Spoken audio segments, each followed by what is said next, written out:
Hey everyone, welcome to Anime Slushy. This is Phoenix. And Q? I'm not bringing in enthusiasm today for a reason. So, we sort of thought we'd talked about all of the recent post-Madoka Magical Girl properties, but there is one that we hadn't hit on yet. I mean, there's a few others, but this one is definitely of note. Yeah, it's definitely of note. I am talking about Magical Girl Ore. Now, Ore is the masculine version of me in Japanese, I think. Mm-hmm. Yes. So the concept behind Magical Girl Ore is that there's a girl who becomes a magical girl, but in her transformed form, she is a big buff dude in a magical girl outfit. So, like a skirt and a crop top and Uh-huh. ha Uh-huh. ha. It's comedy. It's not trying to be serious, believe it or not. Is it a comedy in air quotes? It definitely tries to make jokes. A lot of those jokes are, that's a man in a girl's dress, haha, of varying descriptions. There's a lot of annoying fourth wall breaking jokes as well. There are some riffs on magical girl concepts, which are varying degrees of not that funny and really not funny. Look, it's not good, is the way I start by saying. It's very offensive in a lot of places, as you might expect. I feel like one of the things I have to say straight up is that an obvious part of this show is that there is an inherent transphobia in it, in that it's very clear in the way it talks about this is what a girl's body is and this is what a boy's body is. Right. The main character, Saki, always refers to herself as a girl, but will then occasionally say, I'm a man now because I look like this. Obviously, that's a transphobic idea, but I'm going to have to talk about that as part of the show. Like, I'm going to have to talk about her female form and her male form because that's the way the show talks about it. There isn't really a good way for me to describe what's happening if I don't say that sort of thing. So I apologize in advance that I have to talk like that. Yeah. It's because that's what the show does, and there's really no way I can get around it. Right. Obviously, the show isn't thinking about, like, what would this mean in terms of, like, trans people or whatnot. It's just like, ha! Oh, yeah. Yeah, it makes jokes like we get panty shots of Saki in her male form where, like, you can see that she clearly has genitals. And, it's like, haha, that's How wild. Oh. She's got panties on, but there's genitals, which that's a pretty transphobic joke as well. But, like, so it's just, it would rather make the haha, there's a man in a women's clothing joke than do anything else, this show. That's what it would rather do. I'm amazed that this is an entire show. Like, this seems like a one-shot. It was a very short manga. It's only 2 volumes, I think, which did mean they had to pad this out a little bit to make 12 episodes. They introduced some new characters Oh, boy. to sort of help fill time. And there's like one episode in particular that you can tell was written because we needed an extra episode. It was produced by Studio Signpost, which is a division of Pierrot. The most recent thing you might know them for was they made that Oda Cinnamon Nabunga anime that I think you watched an episode of. Oh, yeah. Ugh. Yeah, they made, yeah. So is the animation about on that level? Yeah, it's not that bad. Like the way it looks, I'll say this, it looks better than Oscar. If we're going to compare it to other shitty Magical Girl properties, it definitely looks better than Oscar did. Right. There are even times when some of the action is kind of passable. But yeah, otherwise this whole thing's pretty gross. Now, the big question, do you think it's a worse show than Asuka? Oh, it's so hard to compare. They're both rank, is the thing. Yeah. But they're rank for totally different reasons. Yeah. What's weird is they do actually have a lot in common in some ways. In terms of like plot mechanics and people who turn up and things. But where Oscar was like trying to be gritty and serious and is also just like a torture porn fest. Ore isn't pornographic in the same ways. It's not trying to be like super titillating most of the time. Right. When sexual stuff comes up, it sounds like it's mostly as a ha-ha. Yeah, it's there for comedy's sake. I mean, there are like you do see a lot of buff dudes with shirts off and shit. So like, Oh yeah, because that's the sad thing. This is the first magical girl property we've covered that's technically it's a josei. It's for older girls. Yeah, and you can see how it's definitely for older straight girls because it's like it gets a lot closer to boys' love than anything else in terms of it's like where it gets sexual. There's a lot of big buff dudes touching other big buff dudes. Right. Yeah. You want to get into this plot? Yeah. So I'll run you through the basics of the cast. So you've got the main character. Her name is Saki. She is an unpopular high school student. A bit of a klutz. Blah blah. See, this is one of those like riff on a magical girl show joke gags. Is her mum will send her off running off to school because she's late with breakfast in her mouth. But the breakfast is always something different. Like one day it's a hot pot that she's having to sort of carry. Or it'll be like, a beautifully arranged Japanese meal that she's like carrying on a tray as she runs. That's a kind of funny joke. Yeah, it's funny the first time, and then just got to keep doing it. And, like they at least changed the dish, but like that's Yeah. where Saki is sort of Genki. She has a demure, softly spoken best friend called Sakuya, who has enormous cartoon Oscar-style tits. They're just big old circles. They're there all the time. It's very annoying. And they are in an unsuccessful idol duo together Oh. called Magical Twins. Yeah, they're very unsuccessful. No one likes them. They do like live performances to like empty malls and shit. So Sakuya has an older brother called Mahiro, who Saki has loved for as long as she can remember. And he is also in an idol duo, but a very successful one called Star Prince, with a friend of his called Hyo, who's this redheaded dude. Now Saki and Hyo hate each other because Saki sees Hyo as taking up all of Mahiro's time, and Hyo sees Saki as an annoying little girl because that's kind of what she is, and also kind of a creep because that's also what she is, which is a bit of a creep when it comes to Mahiro. Makes sense. Yeah, and Saki has a mother, single mother, and that's kind of the main cast. That's everyone you need to know about. Oh, sorry, no, the girls also have a manager who's just called Manager. He's this friendly blonde guy who's very encouraging. Yeah, that's your main cast. So, Okay. the show opens on an intensely meta sequence where Saki is having a dream about being a magical girl. Like, Hey. she's fighting a monster. The monster turns things black and white, and if it turns the whole city black and white, people are going to ring up and say their TVs are broken and turn over to something else, and we'll get cancelled. So no. So she does her big attack, Rainbow Miracle, super delicious, pretty hyper rainbow attack, and she wins. And then Mahiro shows up, dressed as a prince, and is carrying her away. But then he starts going beep, beep, beep, beep, beep, beep, and she wakes up, and that's her alarm.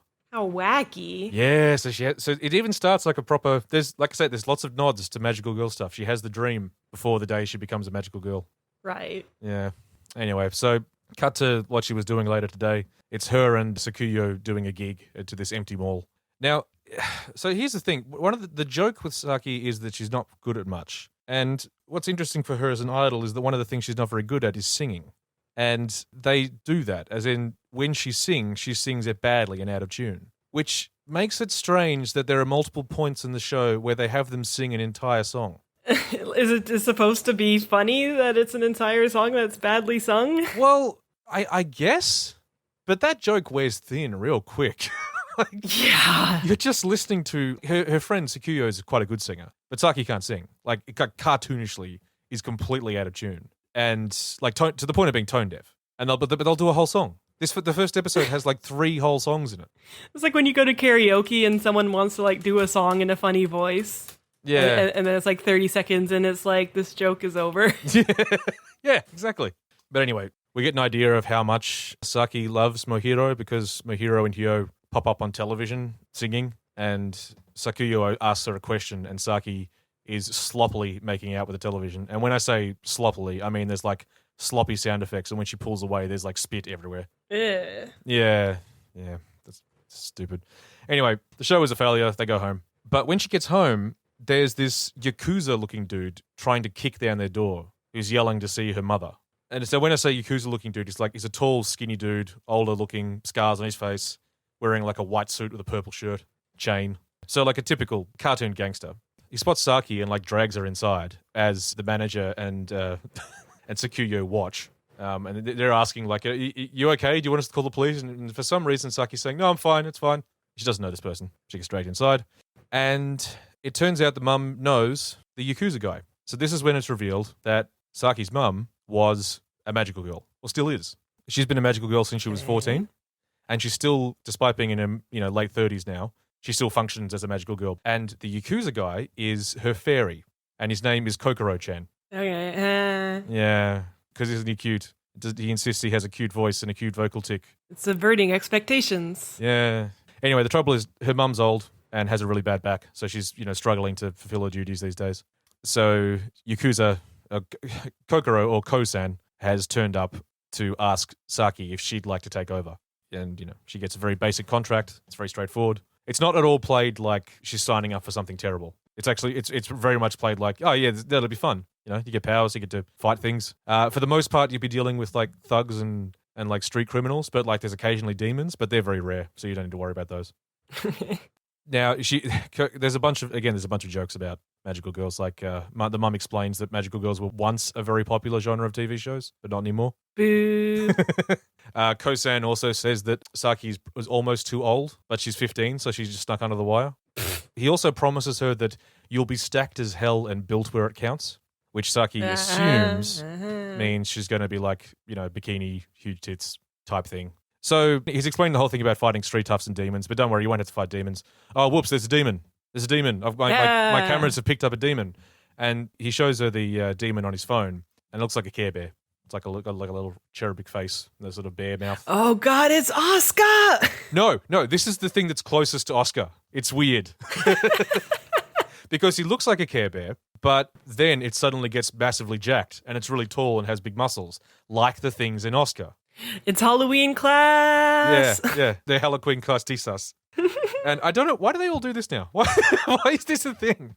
Probably because it's easy to draw. I suppose, yeah. It's easy to draw, and it's a very straightforward joke. But the weird thing is that these guys don't get like in Oscar, they looked like teddy bears, but then they would sort of get a scary version of themselves. In this, they're just always goofy teddy bear looking things with huge buff bodies. or sometimes the bodies they're very fat, but like kind of like in a wrestling sort of way. Or like a sumo. Yeah, there's kind of variations in the way they look, but they all just look tough. But anyway, this demon is attacking someone. It's Mohiro. Oh no, it's Mohiro. Oh, the boy. The boy that she loves. Now, what's happening is that demons try to kidnap humans and take them into the demon world. So they've tied him up in a rope, and they're all just kind of marching him into a portal. So it's all about portals again. This is fucking Oscar. Yeah, it's the same. They're the same universe. I can prove it. Mohiro is not reacting because Mohiro never reacts to anything. So this is like the way his whole gag is that he is kind of oblivious and unperturbed by anything. Even when he speaks, they have to have Japanese subs for what he's saying because he just sort of grunts. No. Like he just sort of goes, He's very bishy. Like he's a very beautiful boy. Right. And I think that's as a riff on like the cool guy. That's occasionally funny. Yeah. He's just like it's, as the jokes go. Anyway, Saki, upon seeing that Mahiro is being attacked, like just runs straight to where it's happening, and she sees Mahiro being dragged away into this portal, and Ko-chan saying, "Look, you can save him. You just need to, in order to transform, you just need to yell the name of the person you love." Oh no! And so she has to confess, but she's so embarrassed. Oh, can she confess? He's right here. Oh, hazukashi. But then, as she's doing it, this heart forms on her chest, and Ko-chan's saying, "Wow, her love power's through the roof." And he says, shout his name. You got to save him." And so she shouts, "I love Mahiro-san." And there's a henshin. The henshin is out of order. I found this very annoying. Oh no! What you get is you get a shot of her thin arm transforming into a big buff arm. And then you get a shot of her thin legs transforming into big buff legs. But then it cuts to a wide shot where her body's as it was. And then she just transforms again. It's really strange. It's too bad because, like, if they really went super far with it, that would actually be a really funny meta joke. If, like, the entire thing was, like, like, she gets the new gloves, but then the next shot, she doesn't have them yet.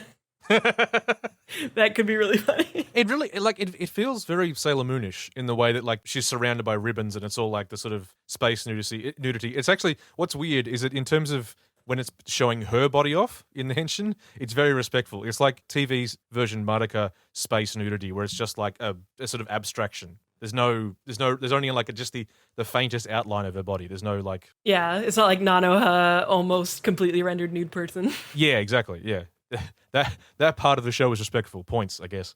Anyway, she transforms, and now she is in her huge buff male physique. Now it's definitely a girl's outfit she's wearing. Like, it shows off her abs. There's like I said before, there's a panty shot, so you know that she's packing. Later on, she will refer to herself as a cross-dresser. So it's a man in... Of course, that's the whole fucking joke of this shit, right? That's the entire joke of this show, is it's a man in a woman's outfit. A big buff man in a woman's outfit. But it's also, that's technically a 15-year-old girl in the body of a big buff man. Right. And that's the end of episode 1. This is a real Gordian knot. It's like the joke is that now she's a man, but that she's dressed like a girl. But she's a girl, but a man. What's interesting to me with this sort of thing is it's like, compared to, say, something like Ramna, where that's also complicated in terms of how it relates to transness and gender identity and all that sort of stuff. But like, have you seen that panel? There's a page from towards the end of the comic where Ramna's sort of talking about how he doesn't think of his girl form as any different to his male form. Yeah. And it's like that sort of became a part of him, or it was probably always a part of him. No, yeah, Ranma is definitely like a mixed bag in how it treats the whole thing. Yeah, but at least it was sort of thoughtful about it. Whereas this is very much just, no, this is played all for gags. Right. Like, all we want to do is make jokes about this idea. So it's just... It's not interested in exploring anything. It's just here to make jokes about haha, man, woman. What if dress but man? Yeah. That really is all it is. Let's make an entire show on this premise. The strangest thing to me is that the manga was made and finished in 2012 to 2014, and then this show was produced in 2018. Guess they were just desperate for some mahos? I suppose. I mean, this isn't mahos. Like, well, eventually it sort of is, but not right now. Anyway, start of episode 2. She's got questions. Kokoro explains, so she asks, why am I now in the form of a man? And he says, well, men's bodies are more suited to fighting. Woo! And then, yeah, gender roles.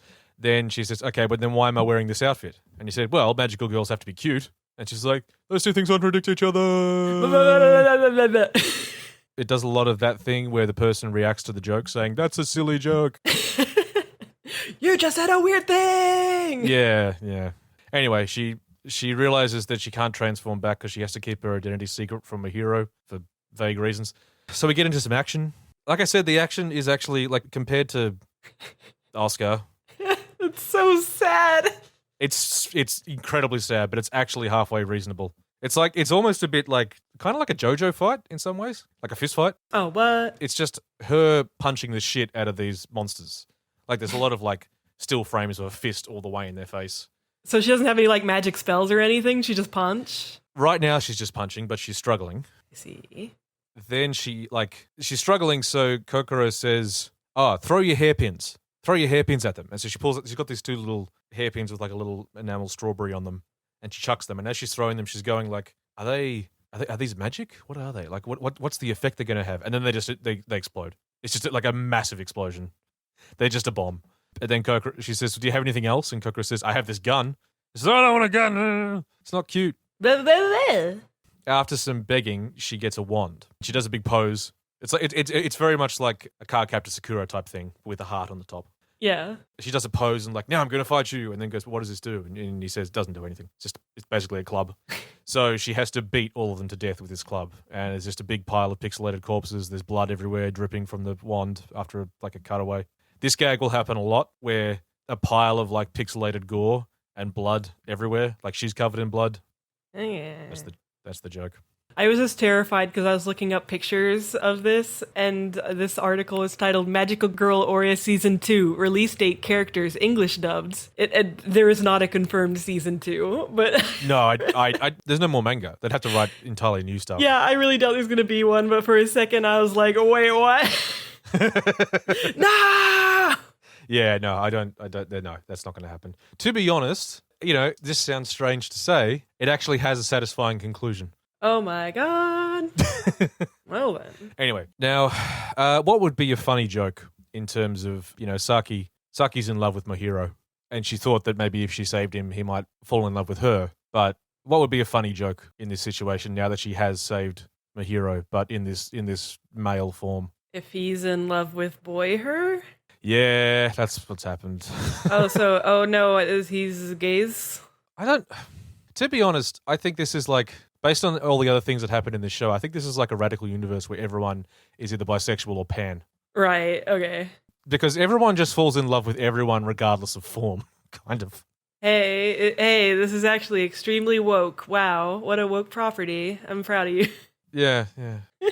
Anyway, yeah, he's looking at Saki's male form all lovey-dovey. And then she like makes him go away. He keeps turning back to look at her and wave. And then just as she's going, oh, good, I'm safe. Manager and Sakuya are here. They followed her there and saw the whole thing. Oh, no. Yeah, and they know it's Saki. Sakuya knows it's Saki straight away. Like, her male form still has, like, her same hair color and the same sort of flippy hair and stuff. So it's not For anyone that knows her, it wouldn't be that mysterious apart from the fact that she's a big buff man. Yeah, I'm seeing this giant ass ahoge coming out of her head. Yeah. Anyway, they followed her since the house because they were worried that there was like a Yakuza guy who seemed to kidnap her. The manager is ecstatic because it turns out the manager is a huge magical girl nerd. And he's like super happy with this. He's always wanted to meet an actual magical girl. So it turns out magical girls are a thing that everyone knows about in this world. Like, they exist. Okay. Just like Asuka. But also, old magical girl properties exist. Like, at a later point in the show, he spots like a limited edition art book for Creamy Mummy and like wants to buy that. You know what else that's true in? What? Asuka. Yeah, It's the same. It's the same show so far. Just comedy instead of tragedy. Still tragedy. I'm crying. Anyway, someone else is also watching from the shadows. Mysterious person saying, "Oh, new magical girl. Let's see what they can do." Oh, shit. Yeah. So, because Sakuya saw everything, Sakuya now knows that Saki loves her brother because she saw her confess, and she's asking her like, "When did you fall in love with Mohiro?" And we see this flashback to some incident where like they were kids and Mohiro was carrying Saki down a mountain because she hurt her foot or something. And anyway, and then Sakuya says, you know, like I'm happy for you, but I can't root for you two getting together, and then runs off upset. You want to take a punt at what's happening here? I think I've heard that she is gay for our protagi. Yeah, Sakuya's in love with Saki. Has been her whole life, apparently. Now, how is she on the psycho lesbian scale or predatory lesbian scale? Well, it depends what episode you're watching. Ah, Because it shifts. It's very much a sliding scale. I see. Because sometimes she is extremely molesty, and sometimes she is incredibly respectful and all about consent. Just depending on what kind of joke they want to make. Pretty much, yeah. I see. Yeah. Anyway, Kosan pops up. Now he's actually a fairy, but he's still got his normal human-sized head. He's got like a little chibi body and tiny wings, but just his head. That's the joke. Okay. There's a demon again, and it's attacking Mohiro again. And this is apparently sus for multiple reasons. One, they don't normally attack the same person. And two, there aren't normally this many demons. Like, seeing one the day after the other is very strange. So Saki transforms, runs off to save Mohiro again. This time it's a tentacle monster. So guess what happens? A montage of Saki in various bonding positions. Do tentacles go up the skirt? You bet tentacles go up the skirt. Great. Anyway. Anime is cancel. Yeah, Saki's losing, is held in bondage. But then Sakuyo's here, and she's saying, "I'm sorry for what I said before." And Sakuyo's just grabbing onto one of the tentacles and trying to pull it away. And Saki's saying, he's being nice to her, saying, "It's okay, just thank you for coming, but you have to run. You have to, you're not safe." So Sakuyo declares her love for Saki and transforms and becomes essentially a much buffer version of Mohiro. And Wait, of Mohiro? Oh, I guess because they're siblings. because they're siblings, yeah. so they look very similar. Yeah. Oh boy.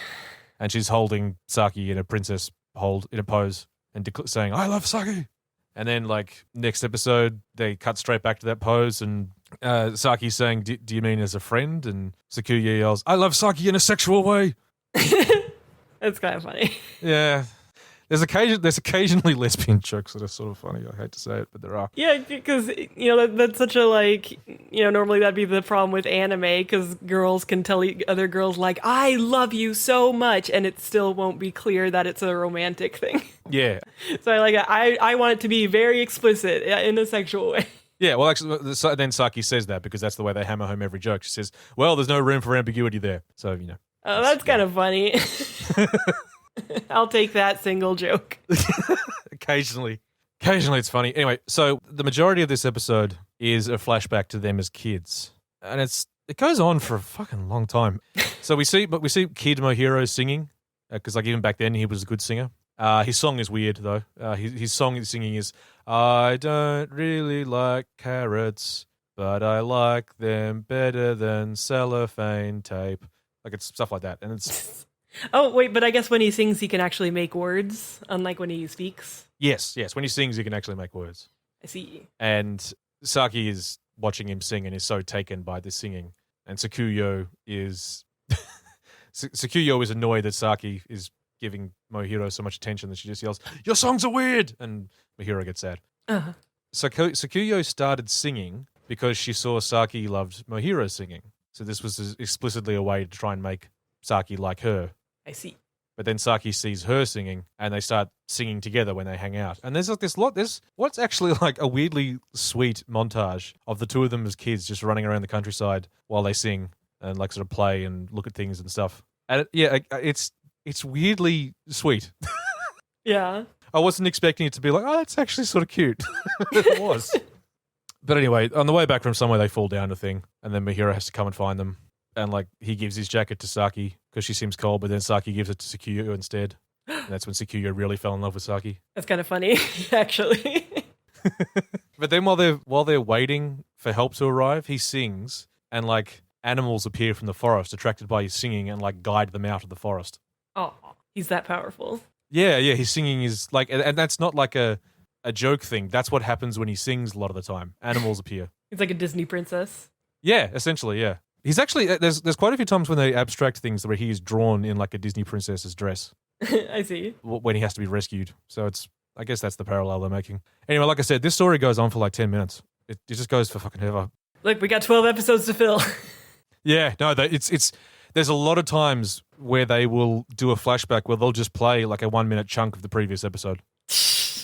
They really did not have enough material. Amazing. Anyway, it comes back to the present moment. Saki is having mixed feelings because Sakuya's male form looks so much like a bigger, buffer version of Mahiro. Is she into buff boys? Well, she's into Mahiro, and Mahiro's cut, but he's also kind of bishy. Yeah. Like he's gentle and... But she isn't implied to have some weird muscle fetish. No. Both Saki and Mahiro's male forms, again, please understand what I mean when I say that. Yeah. Both of their male forms are like stupid ripped. Right. They're so big and they're so buff. It's like because that's the joke. That is, it's two incredibly buff men wearing dresses. The monster comes at them again, but Sakuya is powered up when Saki is in danger because this is the basis of the mechanics of the magical girl powers in this world. It is that your power level is entirely determined by how much love you have for another person. I see.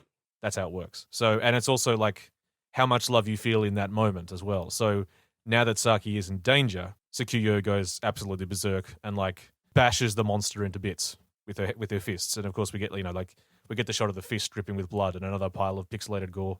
Yeah, it's like... Does this feel good moment? Not really. Very satisfying. Like the manager runs away. Like, not the manager. The manager sees them and films them a bit and then runs off. Kosan was watching them, says, well, that's done, and he leaves. And as he does that, like Saki yells, wait, we've got plot threads dangling, because they love fourth wall jokes so much. Ah. Yeah. And then like, okay, so this is the first time this happens. Oh no. Sakuya grabs Saki in a way that looks like she's trying to overpower her. And Saki's thinking to herself, is this the boys' love thing I've heard about? But before anything can happen there, the manager appears. And now that they're both magical girls, he wants to make them magical girl idols. That's his big plan. And Saki's like, "Aah!" And then Sakuya says, well, as long as I'm the only one who can touch Saki's pecs, I'm fine with this. And Saki's like, "Aah!" And that's, yeah. Wait, so does the manager just like, I guess he just like doesn't care about that they don't look like girls? He thinks that's part of the appeal. Oh, okay. Like, he thinks that as idols, they're like, because they're big, buff, handsome men, they'll do quite well. I see. Despite the fact that they're not called. The name of their idol group is Maho Shoujo, but then the name of their first album is Look, We're Not Girls. This is real complicated. Anyway, there's a tiny little scene at the end of the episode where Sakuya is sort of at home thinking and wondering about stuff. So she does some maths. And with maths, she works out that if her female form has big boobs, then her male form must have a huge dick. I'm turning towards the camera with an annoyed expression. What are boobs but two big old chest dicks? Yeah, that's how it works. It's the preservation of mass energy. Something. Anyway, that's episode 3. Right, now, going back to Oscar for a minute, do you remember there was a point during that podcast where you got very flustered because it introduced a character that really didn't seem to fit into a magical girl setting? Oh, yeah, the fucking cyborg boy, the robots. So in episode 4, we're introduced to the robot. It's the same. The shows is the same. Yeah. I don't know why they're so similar, but the monsters, the sigh, are attacking a power-up station, but then there's a cyborg appears. It's a man with like a mask over his head, and he's got like lights, and he beats the shit out of all of these monsters. What the fuck? Why do they all do this? Like, this person just fucking loved Asuka and was like, what if it was really... Oscar came second. Oh, shit. If anything, the guy who wrote Oscar read Magical Girl Ore and then said, well, what if it was gritty and real? Amazing. So anyway, it's the beginning of their idol career. They're off to do an appearance on TV, an audition. They have to transform into their male forms. Wait, so have they established whether she can sing in boy mode, or is she just as bad at singing? She is worse. Oh, okay. The male VA doing the voice is doing an even like a worse job in terms of like a gag, I can't sing type person. Anyway, another one of these moments, they have to transform into their male forms. They're walking down a corridor, everyone's staring at them. And then Saki realizes that like Sakura has just like draped herself over Saki and is like fondling her pecs. Rad. So it's the predatory lesbian thing. Right. They're doing that. Anyway, they spot the cyborg there and they think it's strange because he's a man with like a garbage bag over his head with eyes drawn on. And they have a meeting with him and the cyborg says, I'm the hero of the city and you two can fuck off. And that's all it really boils down to. He explains he's a cyborg. Okay. Anyway, no time for that. The studio is being attacked by monsters. There's a bunch of other like idols here and they fight them off. They see the cyborg fight and his fighting style is that he just kicks the monsters in the balls. So the monsters are confirmed to have... Well, no, they don't. Like they're all nude and you can see that they're smooth like a Ken doll down there. But apparently if you kick them there, it still hurts as much. So he does that and they all die. But then like the magical girls fight as well. It is, again, more blood, more pixelated corpses. We learned something about the wand. So when Saki got it, it had this little like what looked like a clear crystal in the middle of the heart. But that crystal has started to fill up with blood. And it turns out that the wand is actually like a blood-sucking wand in that every time you beat something with it, it takes some of its blood. Oh, shit. The little canister is just slowly filling up. Don't worry about that, though, because it will never be relevant. Oh, no. At no point does that ever matter. I don't know why, but it just never does. That's a bummer. It's very strange. Yeah, it's like if you wrote the entire anime, you knew you could have it pay off. Yeah. Anyway. The only other relevant thing in this episode is that at the event, at the TV station, there was another idol girl group called Prisma. Ilya. And they're there. We see that we meet them very briefly. So the interesting thing about Prisma is that they're going to become more relevant. They were actually anime original. They weren't in the manga. Ah. They were added basically so they could add an extra episode and a couple extra scenes. Right. One of them is Michiru, who is a blonde girl who's very sun, and the other one is a girl called Ruka, who has like long grey hair and is more sort of calm, and who's also in love with Michiru, because that's what happens in these shows. So, episode 4. Now, episode 4 is a real thing. So, in the description of the episode, it said that the girls get to go to Okinawa, and will this be the fabled swimsuit episode? So, you can imagine my apprehension. Right. Which bad way is this going to go? There's about 50 that it could. Yeah, there's a lot of ways this could go wrong. They're about to do a beach episode. The episode starts with a fat man being chewed at by his boss at an animation studio. He's been presenting some storyboards, and the boss says, we can't do any of this. And he punches the man, and then he says, leave. And the man leaves, and he makes a phone call, and he says, sorry, we're going to have to start over. They said no. And we see the person on the other end of the phone call. It's the cyborg, who's wearing a red scarf. And he gets off the phone, and he says, we're starting over to a room with 5 other cyborgs who are all wearing different colored scarves. Oh, okay, they're like a Sentai team.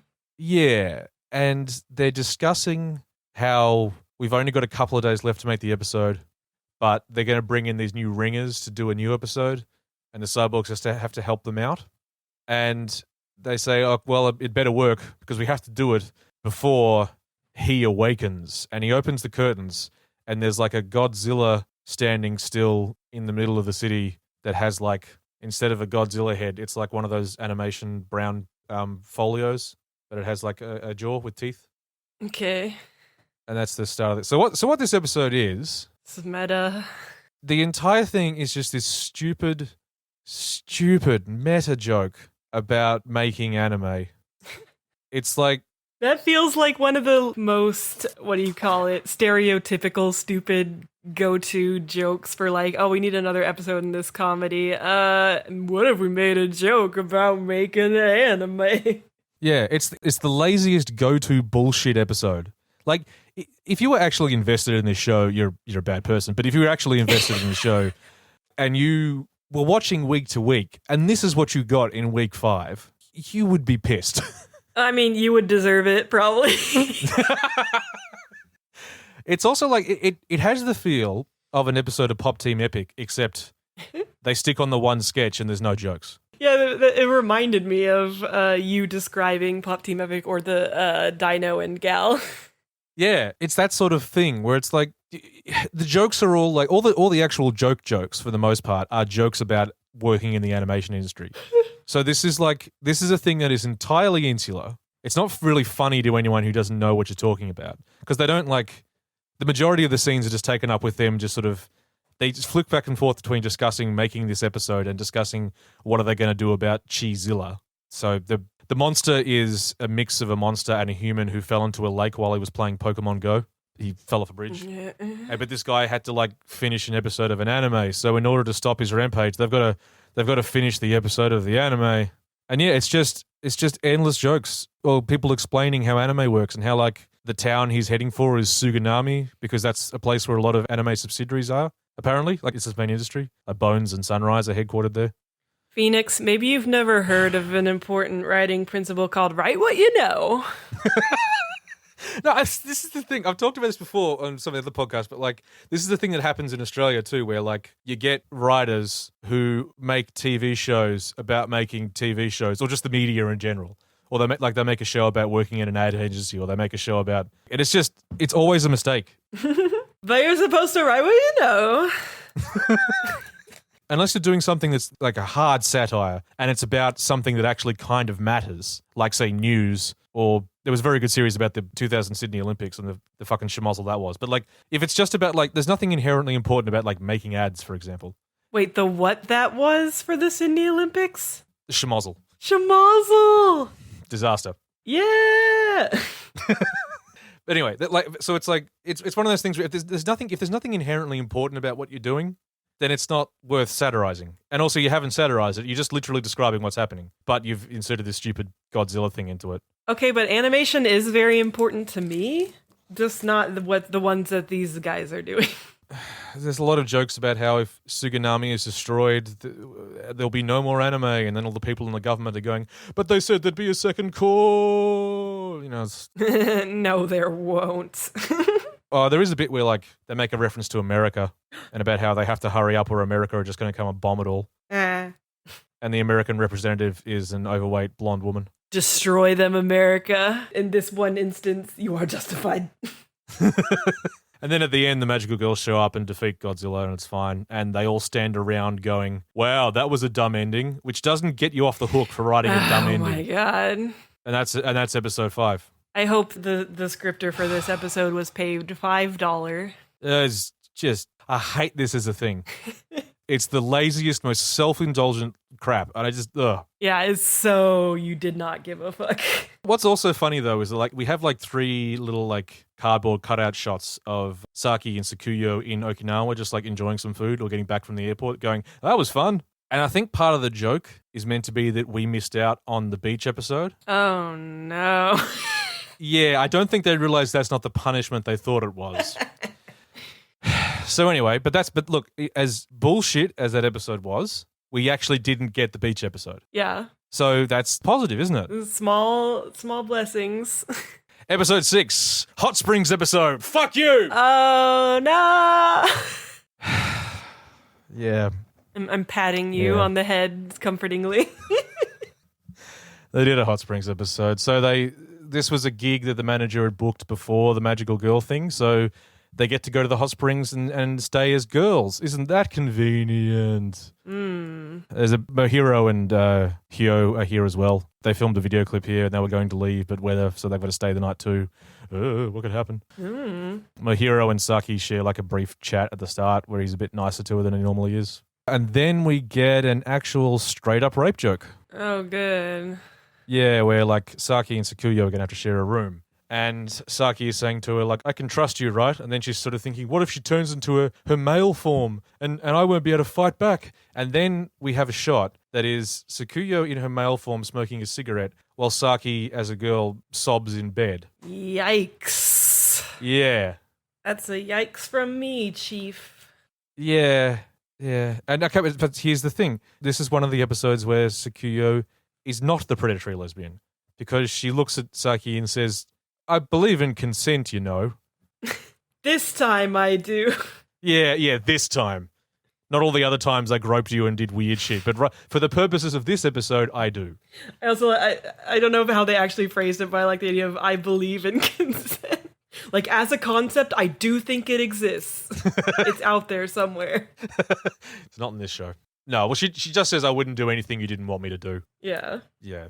There is a bit later on where Sakuya is in the hot spring on her own and is saying, you know, obviously she loves someone else and obviously I wouldn't do anything she doesn't want to do. And then she just yells to herself, oh, but I still want to have sex with her. And she turns into a male form because she's all riled up. Mm-hmm. Yeah. Oh, wait, is it a thing that they transform, like, unintentionally if they get excited with love? Yeah, if they get, in the case of the episode, it's literally if they get too horny. I see. They transform. So, anyway, Saki goes into one of the baths, but, oh no, she missed the sign that had fallen that said, this is a male-only bath until 8 p.m. Oh no. So she's in the bath and she's thinking about Mohiro and she accidentally transforms. And she's about to run out, or she's about to jump into the cold pool so she can transform back. But then Mohiro walks in. And then she's conflicted because, wait, I can't transform in front of him, he'll know my identity. And then she sees Mohiro like in a towel and she gets a nosebleed because it does that too. Right. And then she's standing there sort of covering herself. And then the line is, oh, wait, I have a man's body now. I don't need to feel embarrassed.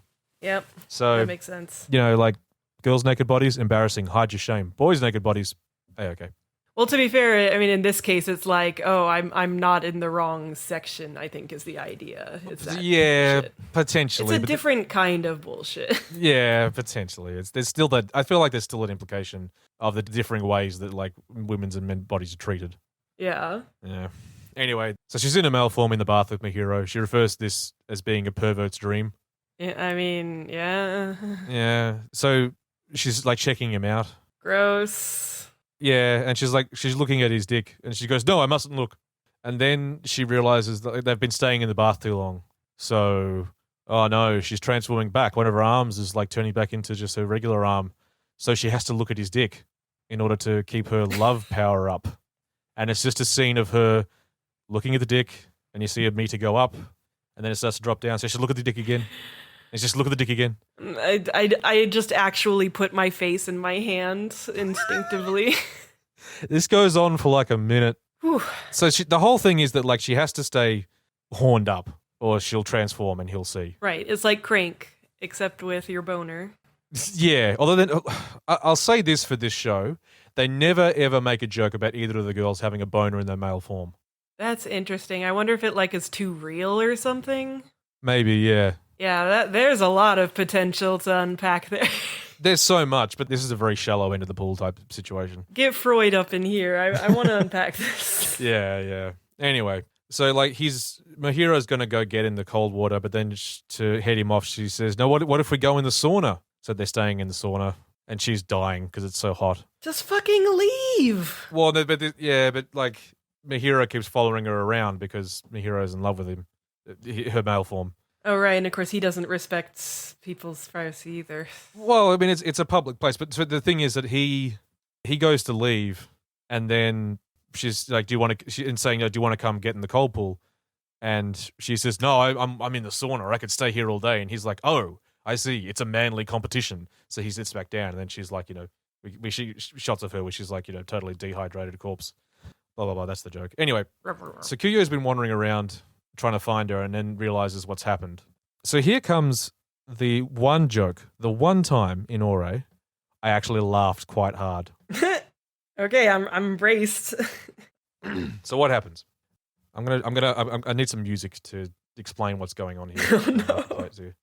Okay, so Sakuya is saying to herself, "Oh no, Saki's in danger. My hero might find out about her and think she's awful." So she transforms with the power of love and is like running, pelting through the place.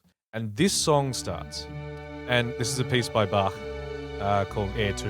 Yeah. It's part of the orchestral suite number 3. You might have heard it before in a different show. It definitely sounds familiar. Yeah. And I recognized it immediately because I know what show this was from. Anyway, so Sakuya runs into a door to like pass through it and realizes this room is full of demons. And it says in the wall, this room is booked for a private demon party. And they're all just doing like, hot springs things, like, eating ramen and stuff. And she yells, "I don't have time for you," and starts fighting them. And a timer appears on screen. Do you know what this is a reference to? Is this Evangelion?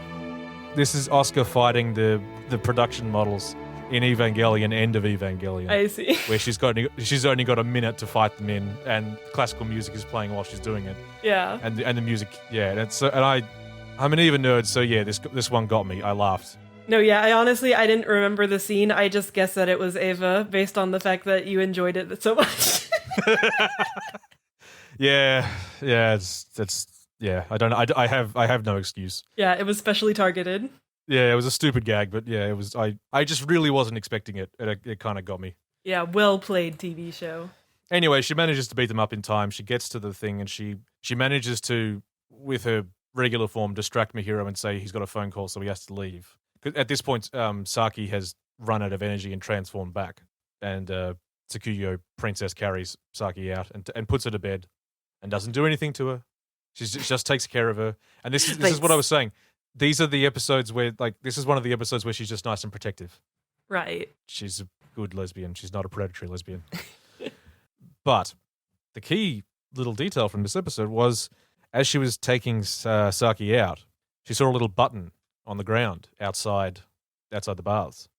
And then she realizes that button came off Hyo's jacket. So Hyo was hanging around outside the baths. Have we seen much of Hyo in the past few episodes? Oh, yeah, we saw him in this one too. There's been a number of scenes where him and Saki will sort of just snipe at each other about who Mihiro likes better and stuff. I see. I've been skipping those for time. There's nothing to talk about with them. They're roughly the same each time. Yeah, but he's been around. He's been around. Oh, he's always around. Yeah, he's almost always by Mihiro's side, except when he gets attacked. Anytime Mihiro gets attacked, he's alone. Suspicioso.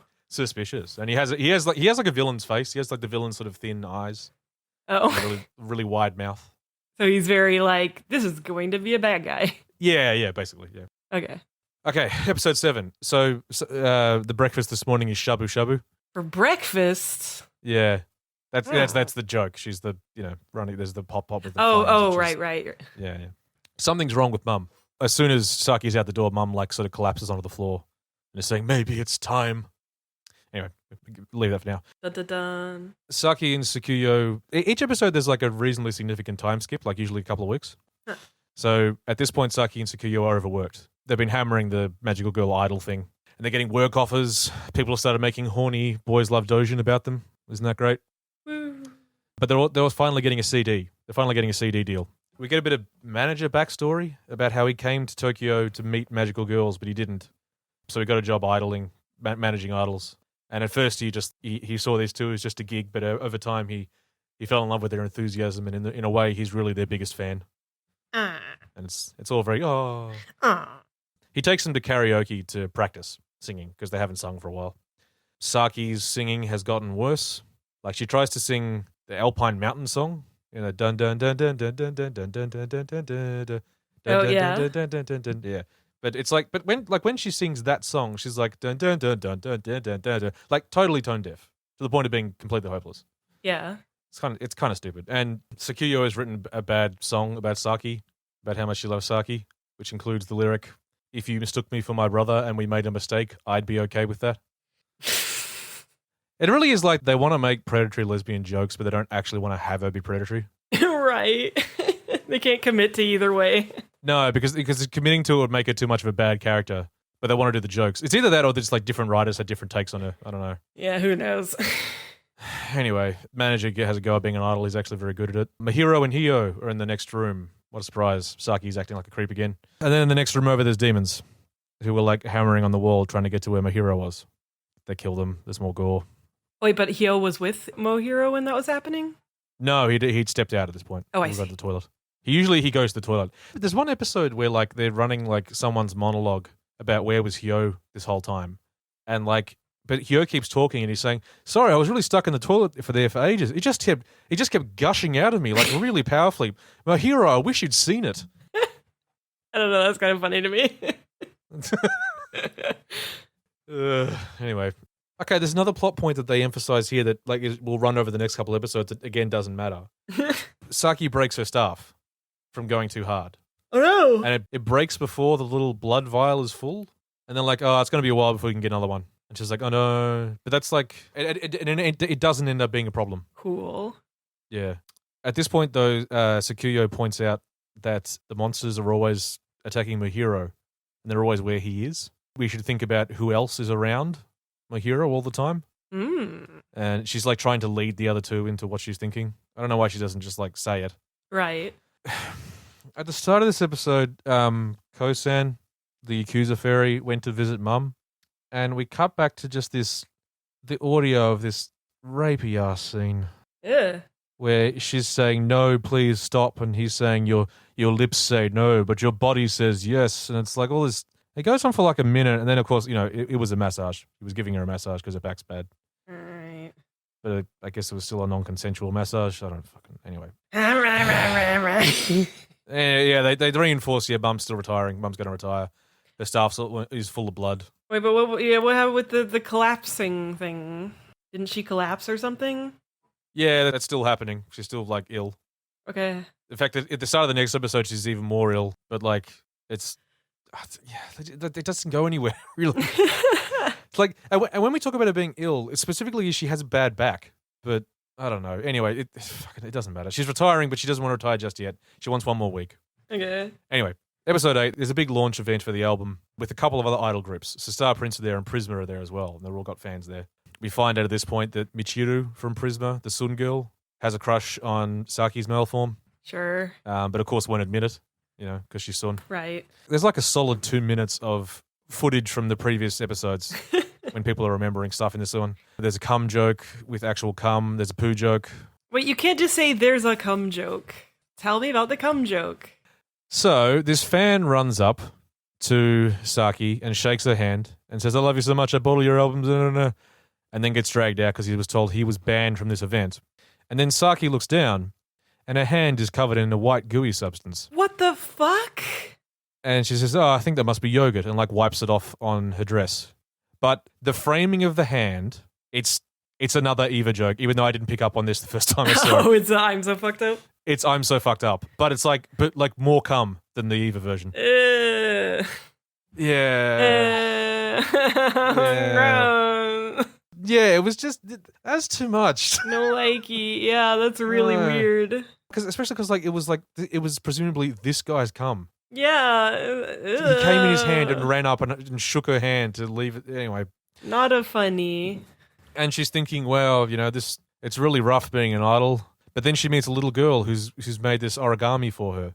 And it's an origami of a poo. And she says, that's lovely, but why is it a poo? And the girl says, well, because the paparazzi keep getting photos of you stepping in dog poo. And I wanted to give you this to remind you to watch where you're walking more often. Yeah. It's like, okay. And she's like, wow, the little girl, so nice. The power of being an idol, blah, blah. But then Mum's here. Now, Mum's here to, be cool, strong, magical girl Mum and, give them important information. But the information that she gives them is stuff they already had. She's basically here to say, hey, some demons might show up because my hero is here. And they act like this is oh, we hadn't thought of that. But they were literally discussing that earlier in the episode. Cool. Also, does she transform into a big guy? Well, she would if she transformed, but she's apparently quite powerful without doing that because, the security are trying to drag her away because she's been at the booth too long. And she just, taps them and they go flying. Okay. But anyway, she talks to Saki and says, I'm very proud of you, my daughter, blah, blah, blah. Goes to walk away, collapses further back in the line, and then Kyo arrives to get her help. Mm. And it's an ad break. And he actually does just help her. He takes her to the infirmary. Okay. So then demons attack. Demons are here. Of course they did. They're here. Yeah. We cut back to Mum in the infirmary. The nurse in the infirmary says that Mum has a heart rate of 300 beats per minute, a blood pressure of 400, and a temperature of 90 degrees Celsius. Impossible. Yeah, and then like another nurse comes over and says, "Nurse, there are people getting attacked. We need you to come here." And she's like, "Okay," and leaves Mum. And I'm like, if Mum had those actual vitals, I think you might want to stay and look at what she's doing. Just for science. Yeah. Anyway, so she gets up. So she brought her staff with her. And then she was told she couldn't give it. The security told her she couldn't give it to them because you can't give them gifts. You have to leave it in a box. Because that's apparently people do that with idols. They bring them gifts, but they're not allowed to actually give them to them. So she complies with the security that time and puts the staff in a box. Then she punches the security so they go flying. And then she takes the staff with her when she tries to leave and then collapses. And then she gets up from the infirmary and says, "I have to get the staff to Saki."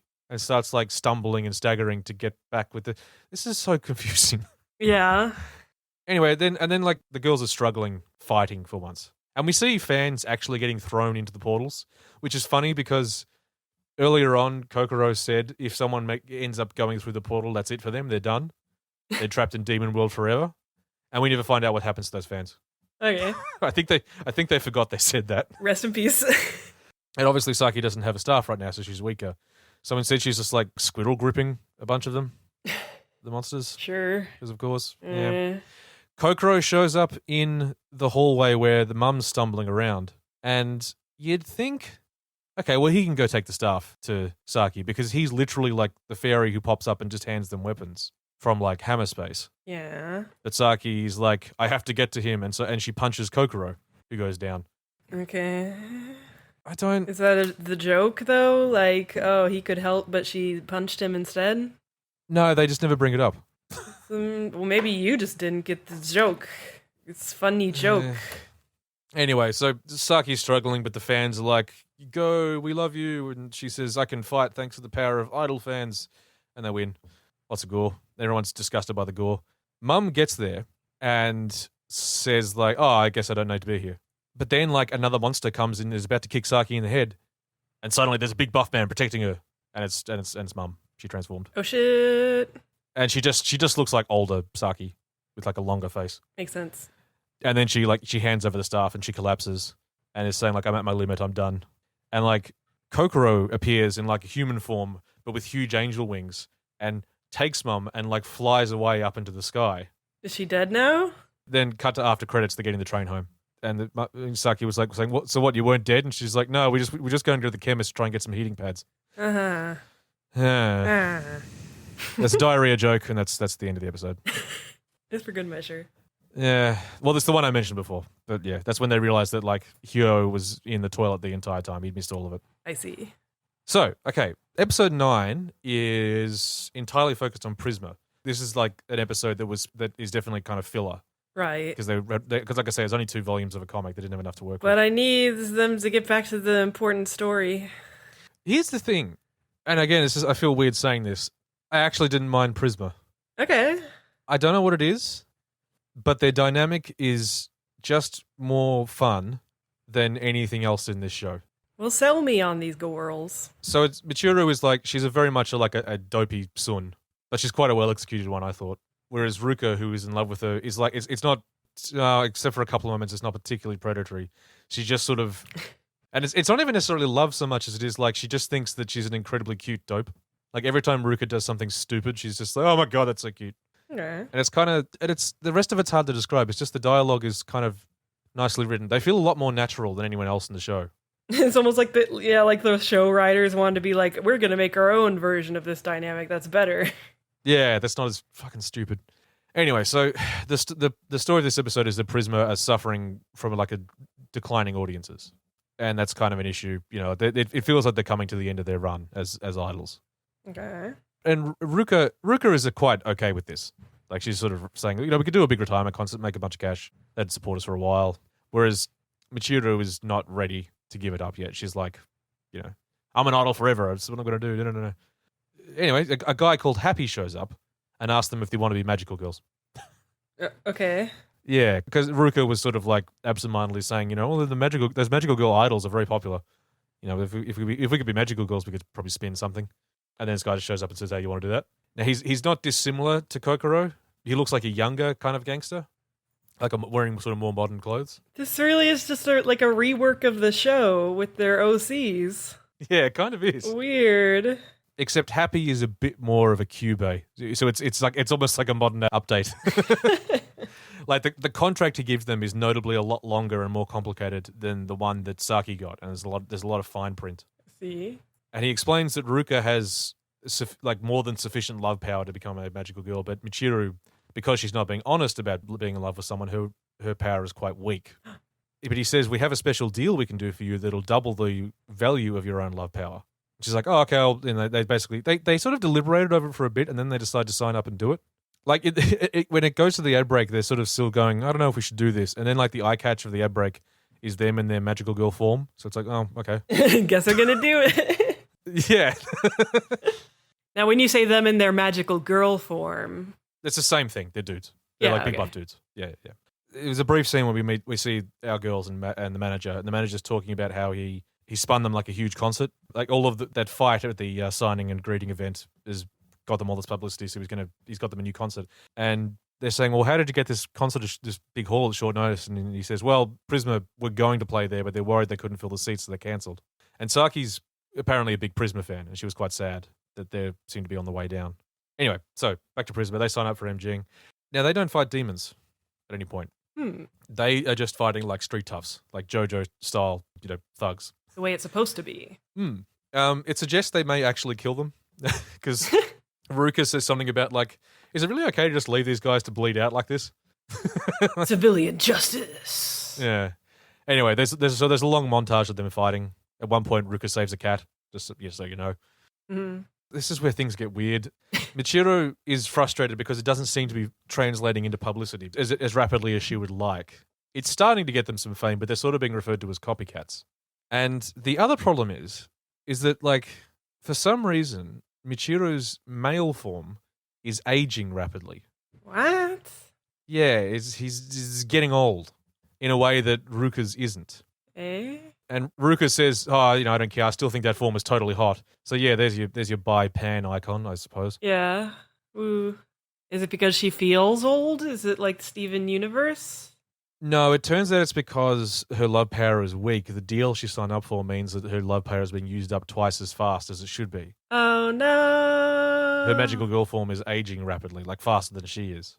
And she says she wants to get out of the contract, but then Happy turns up and he's all Cube, sort of, you can't get out of the contract. But they make a point of emphasizing that it's not affecting her regular body in any way. Okay. So it's not really a threat. Seems fine. Yeah. Anyway, we get our one bit of Ruka being a creep where like they go to get changed for a show and Ruka tries to creep on Michiru getting changed. But then there's demons here. Oh, so demons did show up now. Demons have shown up. Prisma tried to fight, but Michiru at this point is really old and weak, and she collapses and turns back into her regular form. And Saki runs up to protect her, and Michiru talks about how their careers are over. This is the end. Our magical girl Saki and Sakura show up, and Michiru is saying, please take our place. We suck. And Saki delivers a monologue about, no, you shine so bright. I love you. Da, da, da, da. And then Ruka confesses to Michiru. And it's always like, all of the confessions where it's the girl confessing to another girl, I hate them just because they're like, obviously they're not going to be good, but like there's just something so sort of, like the reaction you get from the other girl. Oh, like, I can't believe that you, a girl, is confessing to me, another girl. Yeah, and they're just sort of creeped out by it, and it's just, I see, yeah. It sucks. It sucks. And both of the girls involved are like just like immediately resigned to, oh well, I'll never be able to get with you, but I'm gonna love you from afar for anyway. I think at one point Sakura says, even if I know that you're in love with someone else and you don't love me the way I love you, it's that for a maiden that is enough. Which is like, oh, she's like Rem from ReZero. Great. Anyway, so with the power of Saki saying that she thinks they're cool, they power up and they do a big joint laser attack because like all the demons formed into one big demon. Oh, that's helpful. Yeah, and they do a big laser attack. Quietly backstage, Kokoro just beats the shit out of Happy, so the whole contract thing is resolved. That's fine. And just as a weird-ass kicker, they cut to the four of them standing on top of a building, and they're discussing the fight. And Michiru's form is now black. Like a very old black man. Okay. And someone says something about it, and they all laugh, and that's the end of the episode. Okay. I do not know what to make of that. It's like, was that supposed to be a reference to something particular we don't get? I don't know. I was wondering, is it meant to be that it's like she's so old that she's like super tanned now or something? Or she's like a corpse? But this comes back. We're going to see Michiru a couple more times in her magical girl form. And she's going to be this withered black man. You're going to have to show me a picture of this. Yeah, hang on. What the fuck? Okay, so here's the shot of the other three girls. Okay. Here is the shot of Michiru at the end of the episode. Yeah, I don't think it's supposed to be a black person. Yeah. It's just very tan. Mysteries. Yeah, what is that? I guess it's supposed to be like a sun-dried corpse. Yeah, maybe? I don't know. But like really brown skin. I don't know. I don't know, fucking, yeah. Show mysteries. Noted. Anyway, that's episode 9. Episode 10. 3 to go. Okay. So, the first chunk of this episode is a flashback to Mum's origin story, where like she liked a boy and she wanted to save him. Kokoro showed up and said, you can save him. And she's like, okay, and does it. And that's it, pretty much it. Wow. There's like at least one funny line where like she saves the boy and she's standing there as this giant buff man. And this boy's like a 15-year-old boy. And she says, I am so-and-so from your school. And she's like, the one in my class? And she goes, yes, you may now fall in love with me. Yeah. And they do. That's cute. That's it. Yeah. Anyway, so a thread that started in the last episode that I didn't mention because it didn't go anywhere, that starts again here, is that Saki and Sakura are going to spy on Mahiro and Hyo all day. Okay. To figure out what's going on. It's odd because the previous episode started with them doing this and then they got called away. And then they just do it again, including repeating like the list of things that Hyo does. They just do it all again for about a few minutes. Mysteries. I mean, this is why they also started with this flashback to Mum's origin story. They are just desperately filling time at this point. Right. Like, you can really feel it. There's 2 more episodes to go. We can do this. Sorry, there's 3. Oh, shit. Anyway, so we follow them through an aquarium and they go clothes shopping. There's a movie. The whole way through this, Saki is freaking out because it seems like Hyo and Mahiro are a couple and she hates that. At one point, she sees the two of them walking towards a hotel, and she shuts down because she's imagining like a boys' love dojin. Right. Yeah, you know. And so she pulls out a knife and says "udon." No, she doesn't. They wish. Then we see Mahiro and Hyo helping a kid who's lost, and to calm the kid down, Mahiro starts singing, and all the animals come out of the forest. And then like Hyo's wandered off, so like, oh, there's gonna be an attack. But then Hyo pops up behind the girls. Oh, shit. He says, I've known you've been following us all day. What are you doing? But then it sort of settles into an oddly amicable conversation where they both just talk about Mahiro and how kind of otherworldly but sort of special he is. Like the way that he can sing and his songs are beautiful. But Saki agrees that he's also kind of like a cryptid. Like they use that word. Okay. But they're both sort of talking about how they care for him. And then Saki theorizes that the demons might just be drawn to him because he's so otherworldly. And then she turns to Hyo and says, are you actually human? And he sort of laughs and says, that's an excellent question. Ad break. Dun, dun, dun. We come back from the ad break to a completely bullshit side story that just follows the manager around for a day. So it's just him going about his day and monologuing about what he does. He runs into the cyborgs just so you remember that the cyborg is still a thing. Oh, yeah, I forgot about that. Yeah, he's still here. Okay. Anyway, yeah, he does a bunch of stupid shit. He remembers how he sees some young idols and he remembers when he met Saki and Sakura and thinks about how much he loves them and how he's a big fan of them again. And like I say, it's a totally bullshit, totally pointless half of an episode, except for the very end when he goes back to his apartment and it's full of demons. Dun, dun, dun. Dun, dun, dun. Hyo is not the bad guy. It's the manager. Oh. Yeah. It actually did get me, if I'm honest. Yeah, that is a bit of a... yeah. Only because I had such low expectations for this show. Right. It's like obviously the Obviously, the one you're you're just signposting all day. It's going to be the shit villain reveal, and it's so like we see that we have and then there's an after credit scene where Hyo is explaining this to the girls because he's got evidence to say, yeah, no, he's the guy in charge of the demons.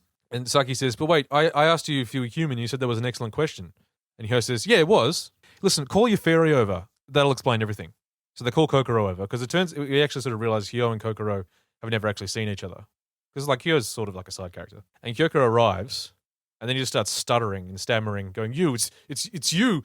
And then he's suddenly like just prone on the floor and yelling at the girls that they should put their noses on the ground as well. And they're saying, why? Well, who is this? And he says, this man is the next king in line of the fairies. He's a fairy prince. He's a fairy prince. Yeah. Okay. He's the same as Kokoro. And that's the end of episode 10. Okay. So, so what you thinking? How you feeling about all this so far? Real exciting stuff. I'm shooketh by the revelations. So, episode 11. Turns out Hyo doesn't know what the manager's up to, but he's been sort of working with the cyborg to try and figure it out. Kind of. All the cyborg really seems to have done is provide a selfie. Why is there a cyborg? And you know what's great is the cyborg, how he helped was he provided a selfie where in the background you can see the manager hanging out with the demons. And this is the last time we will hear from the cyborg. Bye, cyborg. You were very plot relevant. No! No! The best thing is, like, if you were to look at the cyborg, he does look like a guy who's just dressed up and wearing a silly belt. But the episode where they confirmed they were actually cyborgs was the stupid, this is how anime is produced episode.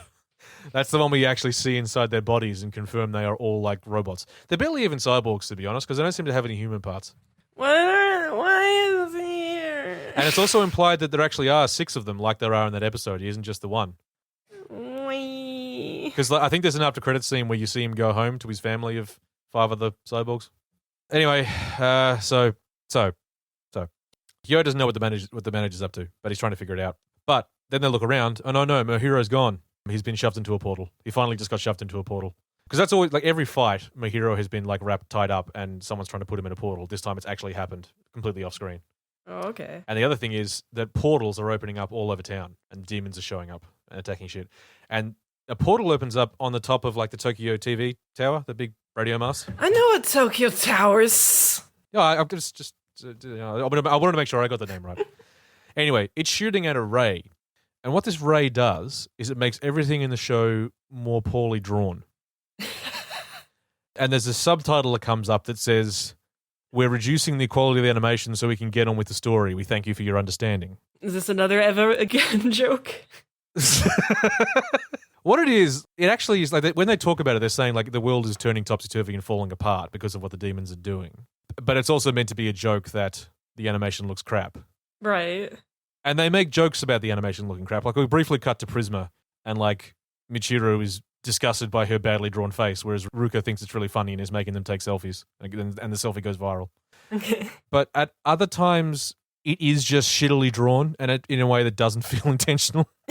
Like there's moments when the characters are meant to be emoting, but they're shittily drawn, so you can't tell what they're doing. That's the problem with making bad art jokes when you gotta actually be super good at art. Yeah. And like it seems like they actually did want to like reduce the animation quality so they could get it done. But you can't completely mask that by making a joke about it if you're also actually going to reduce the quality. Yeah. Anyway, so the manager appears on TV. He's wearing a mask. And he says that he has Mohiro and he wants the magical girls to come into his darkness world and fight him on his turf. So they do. The demon world is very cute, of course. A bunch of video game jokes.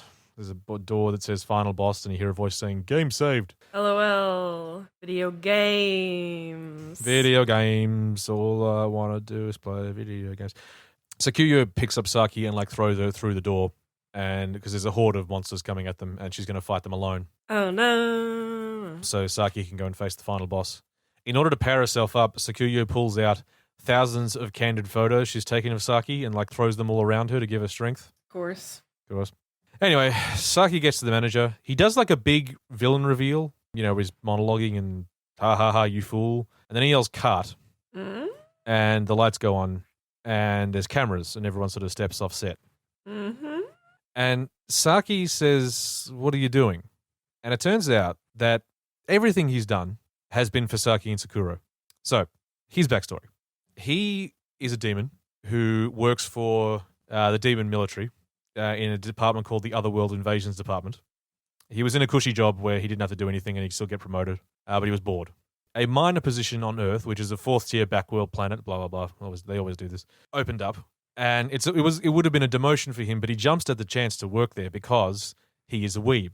He loves magical girls. He wants to meet some. So that other part of the story he told us before wasn't untrue. It just wasn't that he traveled to Tokyo to meet magical girls. He traveled to Earth to meet magical girls. Okay. But when he got there, all the magical girls were big buff men who had bad backs, and he was bummed out. So for a while he was a NEET until the demon world told him, we're not covering your expenses anymore, so we had to get a job. He got the job as idol manager. Then the demon world told him that they were going to terminate this program unless he got something done. And then the magical girl thing happened. So what he did, he started like using demon resources to engineer fights to build the magical girl's profile and make them famous. Because in the end, at this point, he's completely ignoring his own mission. He just wants to be a manager of famous magical girls and make them famous. So all of the fights have been sort of not fake, but like they've just been set up as like a promotional. I see. So in the end, he's actually given them everything they wanted. And now he tells Saki, so this is the big finale, I need you to kill me now, so you'll be forever famous. Dun dun. And that's the end of the episode. Dun dun dun. Yeah. Dun dun dun. This is sort of, this isn't the dumbest part of the show. Like, yeah, it's kind of interesting. This is sort of compelling because like now, and because Saki doesn't want to kill him. They're still friends, you know. Like he did all this for them. Yeah. So anyway, the manager's saying, "You got to beat the shit out of me." She's hesitating, so says, "Oh, here, look," and he's like lightly torturing Mahiro, where he's like electrocuting him. So Saki picks up her stuff and smashes the cameras. She smashes the cameras and she smashes the set so no one can see this anymore because he was broadcasting this to be famous. And then she just slaps the shit out of the manager, like really big open-handed slap. And then it's just like poking his toes with the staff. And she's crying. And she's saying that she's mad that he dragged other people into this because what she really did want to be a magical girl. She really did want to save people, but now he's tainted all of it because he was putting other people at risk just for the sake of their fame. The taint. And yes, the taint. So yeah, she's upset by the idea that like all of the things that she thought she was doing to save people were only like caused because of someone trying to help her. Right. And that's actually, again, that's actually kind of interesting. As a revelation, as something to find out about what you were doing. Yeah. So she refuses to fight him. She says, I'm not going to kill you. There's no way I'm doing that. So he says, well, in that case, there's nothing more for me to do.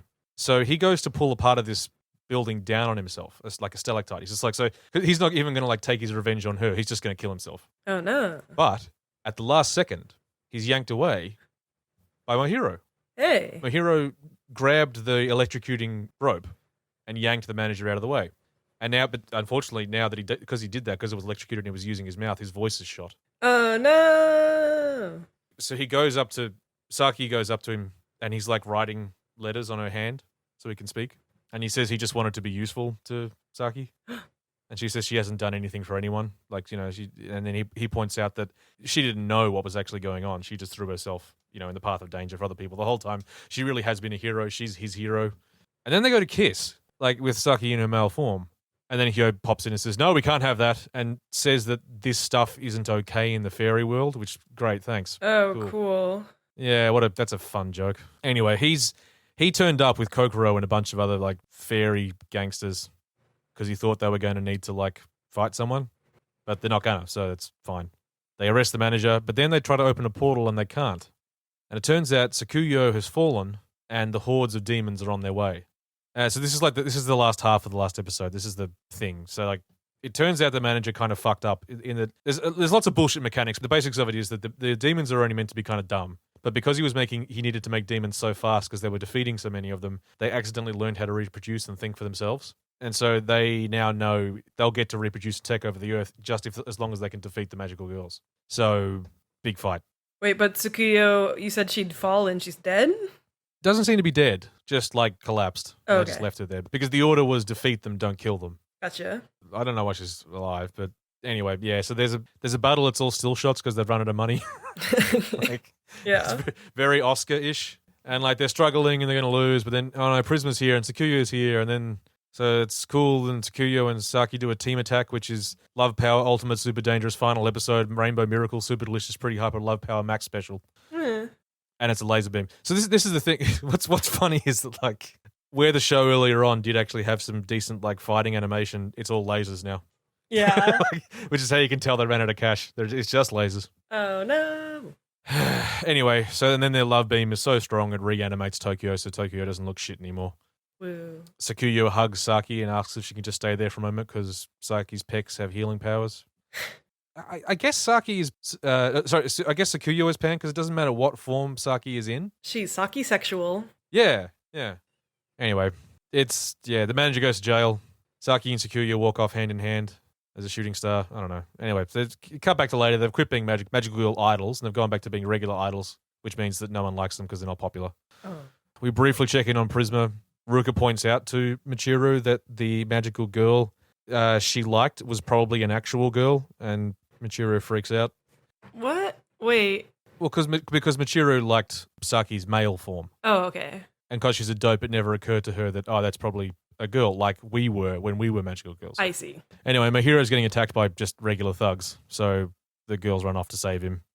That's at the very end, the very last shot is a shot of two of them posing, but superimposed over the top is the two girls in their regular form in the outfits, looking like just regular-ass magical girls. I just wanted to show you real quick.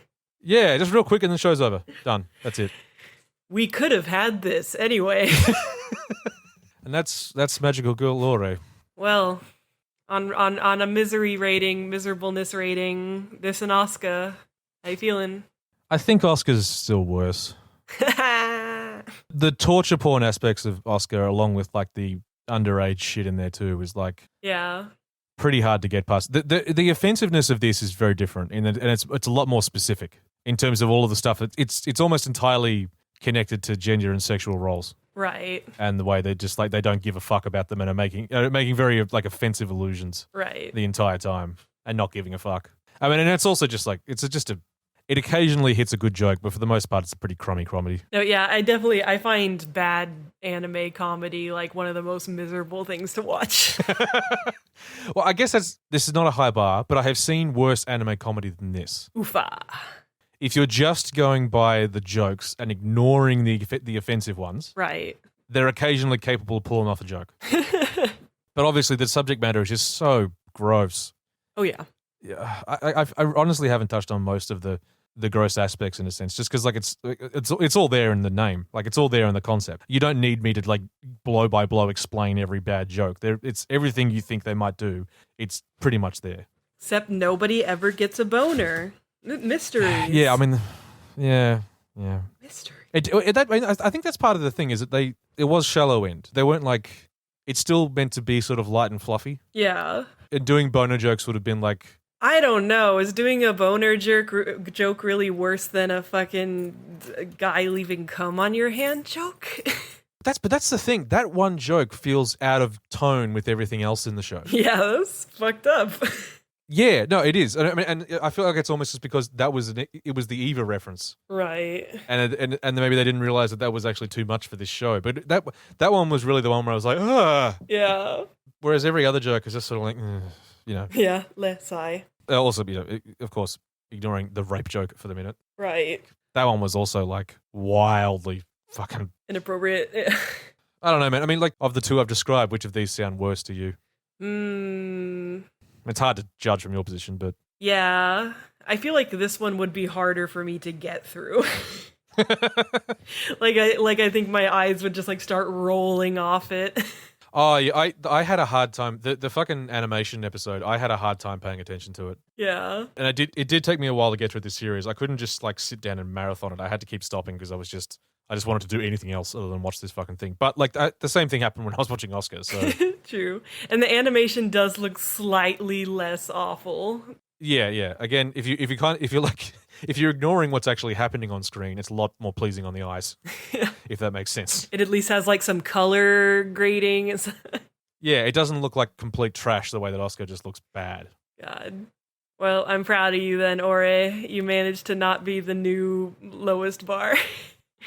Asuka champion. I don't know. I'm still not sure which one's worse. But just because they're very different in that way. Like, there's a lot of ways they're very similar. But Oscar has torture porn and underage shit and awful politics and is badly written and it looks terrible. Whereas Ore's main thing, Ore's like issue is incredibly focused.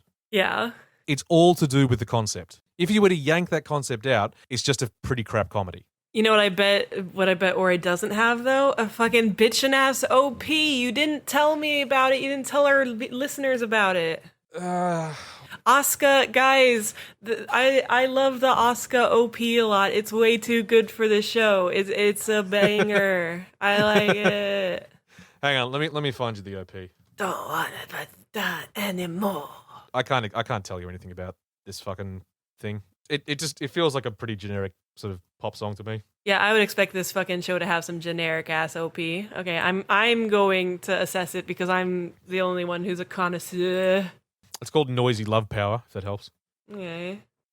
Buff bods. Oh my god, the way her boobs are drawn. Yeah, no, the boobs are... Yeah. All right, what do you think? Yeah.